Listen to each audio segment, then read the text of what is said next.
Kana banti. Mana barumsaa dhiifaa taa'e. Mana barumsaa dhiifaa jira. Raataa taane xumurree. Amma immoo bara 2020 kana hoo nama gaarii akkana kana taane rifeensa sirrii. Amma nama gaarii taate immoo maraatumarraa ati fayyumarraa maraatumatti si ceesisa.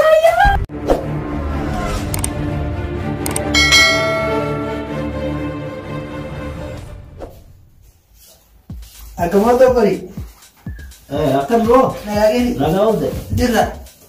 Maal immoo har'a maal matatti baatee dhufte? Maal immoo har'a wanni matatti baatee dhufte? Itti bartuu akkamitti qabatte? Kana banti. Mana barumsaa dhiifaa taa'e. Mana barumsaa dhiifaa jira. Mana barnootaa. Barataan mana barnootaatii dhufu itti bartuu isaa akkana cabseetii kiisa keessatti awwaalee deeman. Akkanatti harka qabatanii deemanii barattuu itti bartuu akkamitti meeshaa akkasii qabattee deemti. Maal immoo kan mataa irratti gargaarchitee deemtu? Kana waraqaan uffata sanii uffadheeres. Kutaa keessatti akkasuma kaawwatta? Kutaa keessatti akkuma doorsee kaawwadha. Si magal. Kan jedhu maal mee ati wanni mana barnootaa deemtu? Ani wanni mana barumsaa deemtu akkuma namaa itti dhaqeetiin waanuma ijoolleen dalaydu laalu. Waan ijoolleen dalaydu moo barnootaaf deemtu? Akkasuma akkuma ijoolleen barnootaaf deemtu. Akkuma ijoolleen baratu sanitti taa'anis hojii. Tole mee waan baratte keessaa maali wanni yaadattu wanti ati na himtu? Mee har'a pireedii calqabaa irratti maal baratte? Dhugaa barsiisaan akkuma arginu godhee nu biraa beeytee ani immoo tocheetiin sammuutti hin qabanne. Akkam barsiisaa moo si hiika asirratti amma sittu isa komata moo isa si komata barsiisaadha jettaan? Nulachuu gidduu rakkoon ni jira. Barsiisa mana gidduus jechuudha. Naan galle akki kun barataan barsiisaa qeequ kuni haaruma waan jabanaati. Haa ta'u ati hundaafuu kuni hoo maaliree uffanni ati akkana uffattee deemtu? Yuunifoormii noo isa jedha? Yuunifoormii achuma mana barumsaa biraa achi gurfaan takka jirtu achuma kaayee achi diradhee seena yookaan tokko. Achi yuunifoormii mana barnootaa eega jechuudha. Siini kan mana barnootaa deemu yuunifoormii keeti kan mana barnootaa deemu jechuudha. Ani mana barumsaa yoo dhaqu kan yuunifoormii achuma diradheetii seena. Haa kana yoo akkana si argu barsiisaan kee maal siin jedha? Barsiisaa daree keessatti hin seenuu kaa kanaan. Haga hulaa gubbaa qofaa jira dhagaa. Ati barataadha. Hayya ani dhagaa mukatti bu'ee si barsiisu barnootaaf osoo hin taane kaayyoo biraa ka achitti gaggeeffattu jiran se'a. Hayya mee sa'aa kana ganamarraa hanga sa'aa barnootaa bahanitti eessa bakka turu? Na himee. Ani daree keessa ta'a barsiisaa wajjin. Barattoota wajjin daree keessa. Daree keessa daree eeyda malee barnootaa miti. Waan jabaate kun. Mee waan baratte haa qabxiin kee akkami mee waan baratterraa qabxii kee natti gale. Mee gilgaalota hojjatte hojii manaa ka hojjatatte mana keessatti mana barnootaatti mee nagarsiisa. Qabxiin kee guddaadha bara. Qabxiin kee gaariidha? Gaariidha. Akka afaanii kana osoo goote gaariidha. Ani dhageessaa iccitii cufaa'uu nan qaba. Barsiisaan naa bilbila. Barsiisaan afaanis ka saayinsiis kan hawaasummaas naa bilbila ni gaafadha barsiisota cufaa. Qabxiin kee kutaa keessaa daree barataa daree jiru keessaa gadi bu'aadha. Kanaafuu qabxii kiyyaa akkamitti arguu dandeessu barsiisota bilbila jechuudha? Akkamitti nan hordofaan. Bara karoora kee akkanuma laalessi beeke. Ati wanti ati deemtuuf waan biraati yookaan achi dhayxetti dirree sanitti hoyyaa jedhan san argite sangaa asii achi kubbaa dhiitaa ooltee akkuma nama baratee mana galtee ganama yoo baatu waan ittiin deemu miilaan hin deemu waan konkolaataa yookiin immoo sanfedha. Kana qofa wanti ati sammuu keetti guuttee deemtu. Bariin barataa jira bara homaa wanni balleessu. Maal barattanii waan baratteerraa mee huma tokko anaan jedhime. Mee saayinsii naannoo irraa huma baratte mee anaan jedhe tokko. Wanni yaadadhu hin jiru kaa. Wanni yaadadhu hin jiru? Ka baratte eessa dhangalaaf? Kunoo barreessee jira bara asirraa si dubbisuu danda'a. Ka barreessite hin qabattu barreessitee fi keetti. Jechuun qabachuu irratti xiqqishoo rakkinna jira barsiisaan seera nama hin barsiisu achi keessa daree keessatti. Amma naa galte rakkinni barsiisaami rakkinni keeti. Kana ammoo anattu akka ati qajeeltu godhu rakkoon qabu. Ani ammoo haa inni baratta jedhee itti bartuu kitaabota kana akka ani itti fide ni beekta. Manni barumsa dhuunfaa kun ammoo kitaabota illee ofii akka mallaqaan bitan. Wanni dhuunfaa jechuudha wanti isaa mallaqa. Ati kana hin beekne. Gaafa ati beeytee hanga ati beeytee waan kana gaafii sitti ta'e gaafii keetiif deebii argattutti anattu farasiidha. Amma dhugaatiin jira bishaan dhuga. Bishaan dhugida? Tole. Dhugi koomee har'a akkanaan waliin dhiifu.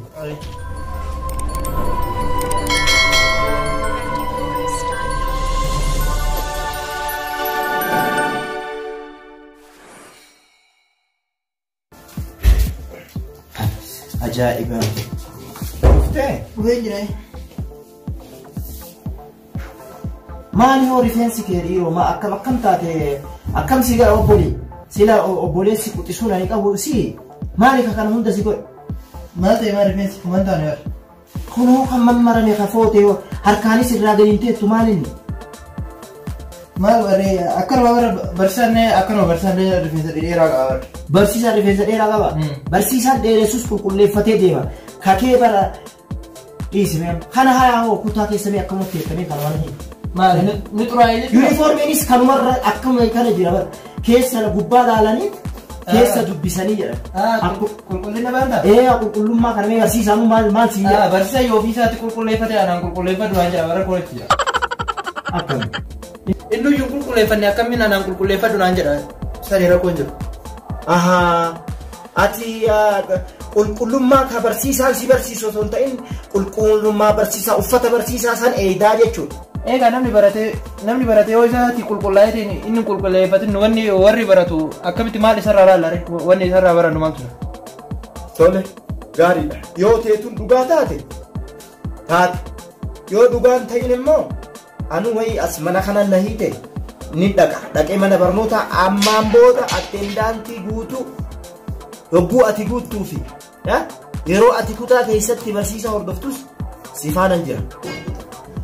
Na dhageessaa arma booda jechuudha dubbiin tun dhugaa fi soba anattu faana bu'eetini waa hundaa anattu sirreessa.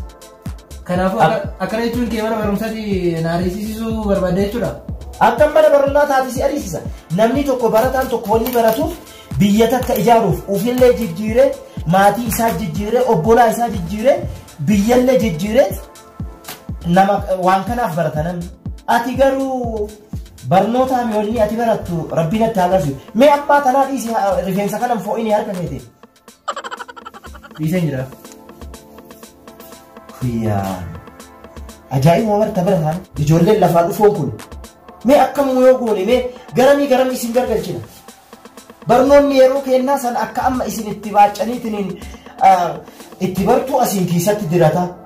Kaan asitti rifeensa fo'aa akkanaan akka nutti baran. Cabnee mullii hidhannee qabbana keessa deemnee rooba keessa deemnee baran.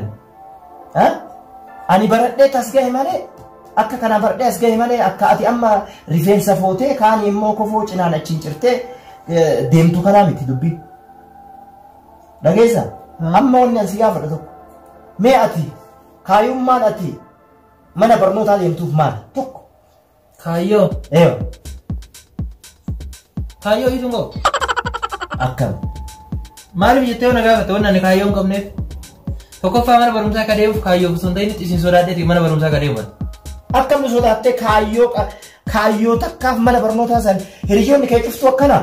Ani waan hiriyaa waan na beeksise tokko hin jiru ani kaayyoo tokko qabaachuu dhabuun kiyya rakkoon kana na taasise tokkoffaa isin sodaadheeti mana barumsaa akka dhaquuf ani barachuuf iyyuu miti. Tokkoffaa yoo kana gaafatu taate ijoolleen mana yuunivarsiitii baratanii yuunivarsiitii xumuranii galan jechuudha. Warri qabxii olaanaa fidan foorii warri jechuudha. Isaan yoo kalaaltu taate isaa kanatti hojiin qaban numa duukaa kwaasii dhiitaa jira. Kanaaf tokkoffaa wanni kaayyoo dadhabsiise. Isin sodaadha malee dhaquu iyyuu kan mana barumsaa. Isin tun handiifne. Kaayyoon kee fuulduraa kan itti barataa jirtu wayitu hin jiru. Kaayyoo nama biraa laaltee kaayyoo nama biraa irratti hirkatteetiin isaan fakkaachuuf jechuudha. Egaa isaan warri foorii fidaniitiin dhufanii jedhan kun nu duukaa kwaasii dhiitaa jiran bootaa tokko hin geelle warra rakkoon sani. Siingalle waan siingalle jira amma na dhagaisitti maal. Mee wanni naan galle maaltu jira? Namni kaayyoo hin qabne hin jiru. Na dhageessaa? Dhagaa jira. Namni kaayyoo hin qabne hin jiru. Warri si wajji kubbaa taphatu sunis foorii fidee maal fidee waan ati jettu san hunda kaayyoo qaban.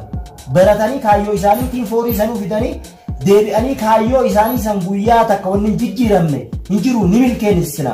Hanga sanitti mee kubbaa tana taphanna jedhaniiti gama sanii goran. Ati ammoo kaayyoo ta'e taganamaa sanuu dhiiftee isaanuu kana tahanii anillee deebi'eetiin gaafa biraa kubbaa kana taphachuurra ammoo asii kubbaa taphachuu kana eegaluu wayyaa. Kubbaa taphachuu sanuu kaayyoon taphattamoo isaanuma argiteef taphatta. Jechuun isaanuu dhiitaa jira sanuu harkaanis ispoortiidha qaamni naa jabaatamaa tura. Qaamni si haa jajjabaatu. Kanumaa bar kaayyoon si hin galle malee afaan biraatiin. Atis qaamni si haa jajjabaatu. Qaamni jajjabaachuun keessuun kaayyoodha. Wanni si hin galle asitti wanni ifa si hin taane isa kana. Ati ammaafuu kaayyoo namni hin qabne ammallee irra deebisne kaayyoo namni hin qabne innuu nama hin jirre akka ta'udha. Kanaafuu ati namni hodhuu qabu waan ansiin jedhu warri ati waliin lafa dhiibsuunis warra kaayyoo qabu guyyaa tokko guyyaa biraa murtii qaba isaan of qopheessanii jiran ati hodhurree duwwaa irratti of qopheessin kaayyoo isaanii faana dhaha jettu maal jechuudha?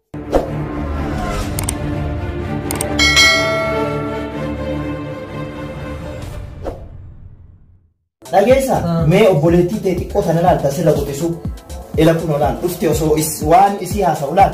Maali dhaabachaa jirtanii maa? Dhageessa ati diidoo ila mucoo xiqqoo sana argita sirra qotisu umriinis sii gadi qabxii isii guyyaa irraa yoo keetii waliin madaalu qabxiin isii olaanaa kutaa keessatti illee firii gaarii qaba. Ati wanti kana si godhe maalini? Ani bu'aan isii godhuu fi wanti isii godhuu fi sii godhu akkuma amma na dhagaye kaayyoo malee namni hin jiru hin jiraatus namni kaayyoo hin qabne hin jiraatu. Kanaafuu ati kaayyoo keetiif deebitee waan mana barnootaa kana si fiduu maafi inni obboleessi kiyya kaan gafaa maaf na gorsa maali wanni kun jedhi mee kanuma of gaafadhu. Kanaafuu karaa irra deemaa jiru kun sirrii miti jechuudha. Sirrii miti ufuma gaafadhu mee kana. Kanaafuu akkam godhuu qabare? Namni kaayyoo qabu ani kaayyoo ittiin mana barnootaa deemu hin qabu jetteemi kana anatu sirreessa. Wanni mana barnootaa si oofi akkuma an dura siin jedhe san biyya ofii jijjiiruudha. Sammuu ofii jijjiiru namni sammuu ofii jijjiire maatii jijjiiraa biyya jijjiira. Kanaafuu atis kaayyoo barnoota keetii barsiisaan akkana godhee barsiisaa laalu yookuun maal jedhamu uffata nama sanii ilaaltee uffata sana uffachuu qaba kana jijjiiruu qaba. Kanaani kaayyoon uffata gubbaa osoo hin ta'in ka keessaati. Kanaafuu ani sammuu kiyya jijjiiruu qaba jechuudha. Sammuu kee jijjiiruu qabda yaada xiinxallaa keetii jijjiiruu qabda. Mee amma laali kun qabxii keetii fi reefii kee wanni ati irra barreessite amma laala mucootan mee laala qabxii isiitii fi qabxii kee hogguun laala mana keessanii baatanii itti bartuu keessan tokko laala. Kee garuu waanuma si bu'ee hin beeku. Waaqni gaa homaa wanni siin jedhu hin jiru. Kaayyoo obboleessi kiyyaa dhiifama kaa sis hanga irraa kana si dararuu kooteef dhiifama. Wanta ani hanga irraa laaleetiin boota kana akkana ta'uu kiyya kana fide yookiin dandeettii barumsaa dhabuu koo osoo hin ta'initti osuma beeku waan hundaa balleessiti. Maaliif barsiisaa tokko laalee jedhu barsiisaan tokko haalli uffannaa isaa yoo laalta jettu jechuudha barataa kan geenne jira jechuudha. Kanaafuu rifeensa kan dheeressu jira. Ka seeraan illee immoo barsiisota hunda keessa seeraan nama barsiisuu illee jira jechuudha. Kanaafuu ani barsiisaa hin taane karoora barsiisaa hin taane qabadhee isa malee barattoota yuunivarsiitii xumuraniitiin galan hojii dhabuu isaanii irraa osoo qabxii gurguddaa qaban. Nu duukaa deebi'anii kuwaasii yoo taphatan isaan yoo nu gorsan nutuu barannee isa geenyaa. Kanaafuu wanni isin kaayyoo barumsa keessan irratti umrii keessan hin fixinaa jedhaniitiin gorsa akkasii namni barataan durii tokko nu gorseetini karaa kana irra gorsee jechuudha. Kanaafuu of duratti jechuudha ofii kiyya sammuu kiyya of jijjiiree waan namni jedhu dhiisee barsiisaan taane sanillee karaa inni irra deemu san irra bu'uu dhiisee karaa qajeela irra deebi'ee obboleeyyan kiyyaa fi si obboleessa kiyya kan gabaa kaasiin nagahee fi obboleettii kiyya xiqqoo tanas isin akka gammachiisu abdiin qaba jechuudha. Ufuratti immoo biyya tanas immoo nama baratee biyya tanas jijjiiru ta'uun qaba. Waadaa si seenee jira jechuudha. Booda waan badaa irratti argitu rifeensas ni sirreeffadha. Haala uffannaa illee ni sirreeffadha. Daftara kiyyeessa jechuudha. Seera qabeessan qabadheetiin akka baradhu asumaan waadaa si gala jechuudha. Hayyee akkana anis kana fedha.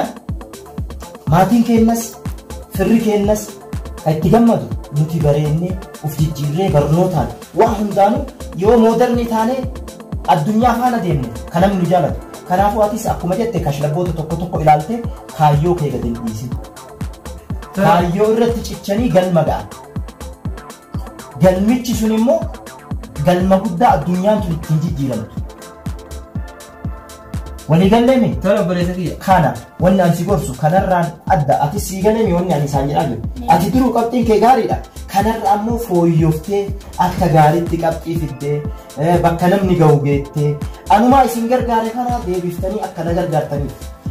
Tola obboleessa kiyya hanga har'aan tanaa horii ta'e nurratti fixuu keetiif akka haadhaaf abbaas taasisin as nu gahu keetiif dhiifama maaliif bakka buuneetiif sila bootaa ta'arraa buutee nu gorsitu kana nus erga nu barsiisteen booda akka ati barbaadu san si ta'uu dhabuu keenyaaf dhiifama asitti gaafata amma booda immoo karaa qajeelaa irratti na argita qayyee amma mana asirratti ammoo dhaamsi ani si kennu jechuudha anillee isinillee nu sadeenu jechuudha mana kana keessa nama sadeentu jiraame hojii alaa qofaa miti mana keessatti yoo dhufne isii kana yeroo baay'ee mana barnootaati yoo dhufte mana keessaa achi jettii ay jettii waa hunda isittu itti miidhama isiillee wanni wal gorsinu namni biraa dhufee hin gorsu hojii malee erga hojjettanii xumurtanii mana kana wanni hir'ate maali mee kanallee asittillee yoo isiin bishaan fuudhuu baate atillee waan hafu asii qeexii baattee fiduu fi waan jiru gargaaru akkanatti wal utumneetanii galma tokko geenne kanaafu kunis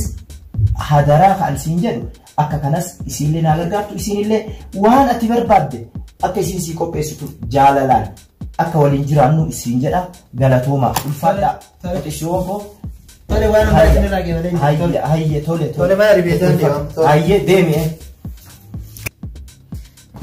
hamma bakka guyyaa dhumaa jechuudhaaf rifeensa isaa sirreeffachuu deeme waa hundaa bar amma laal akka asii diree kaan achii gad diree kaan maal godhee deemu san dhiisee jira bar kana naa kakatee deemu walii gallee laal sa'a osoo atiin dhufin bar sa'a meeqa gorsaan ture bar kofuu asiin ol ciccitaa maal ka asiin kaan jilbat deebisee kaan hin deemu san cuufa isaa naa kakatee kun waadaa si afotti seenee argitee dhuma irratti kadhatillee ka dhufte dhaga'ee amma mana rifeensaa deemu kun ajaa'ibe taa'eetu si dhaga'uun isaa akkatti taa'ee si caqasa seeneen baay'ee tokko na ajaa'ibe laa har'a obsa qaba anillee laal keessa kiyya argeensi anillee aareetini itti dubbadhe inumaa erga inni taa'ee tasgabbaa'ee naan haasa'u eegale narraa galanii waa hundaa waan jiru itti hime waa'ee kaayoo fi karoorallee namni kun akkamitti jiraata akkamitti addunyaa kana jiraachisa ka jedhu cufa adda baaseetti amma waan inni nu jijjiire amma kun jijjiiramee dhufa.